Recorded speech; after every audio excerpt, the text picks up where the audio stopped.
میرا نام شازیہ ہے اور میں پیشے کے لحاظ سے ایک نرس ہوں۔ یہ آج سے 7 سال پہلے کی بات ہے جب میں کالج میں پڑھتی تھی۔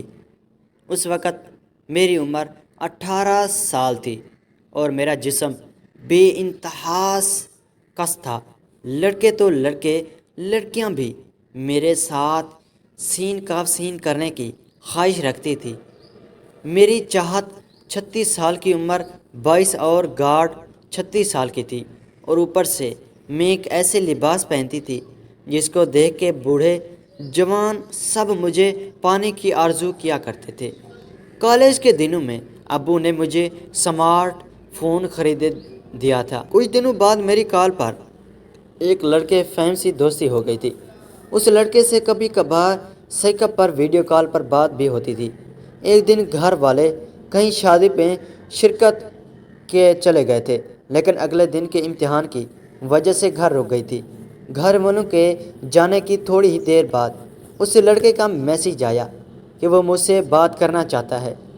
میں نے سوچا تھوڑی دیر بات کرنے میں کوئی حرج نہیں ہے، لہٰذا ہماری ویڈیو کال پر بات شروع ہو گئی۔ تھوڑی دیر کے بعد فہیم نے رومانٹک ہو کر کہا کہ وہ میرے پاس ہوتا تو مجھے کاف سین کاف کرتا۔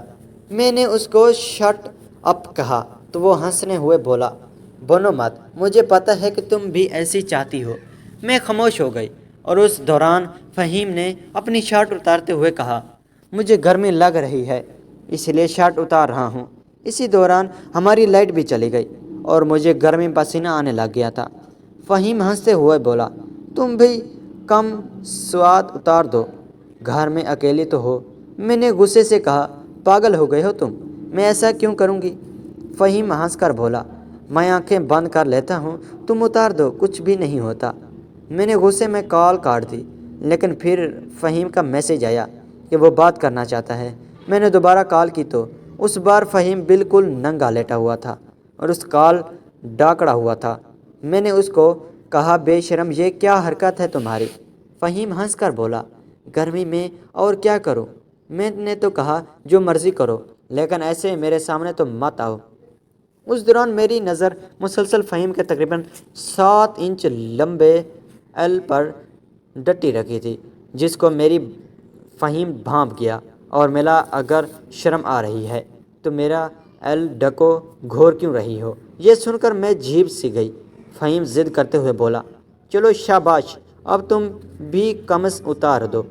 میں نے جھجک کر کہا، فہیم یہ سب کچھ ٹھیک نہیں ہے۔ تو فہیم نے آنکھیں مارتے ہوئے کہا، کچھ نہیں ہوتا، یہ سب ہمارے درمیان ہی رہے گا۔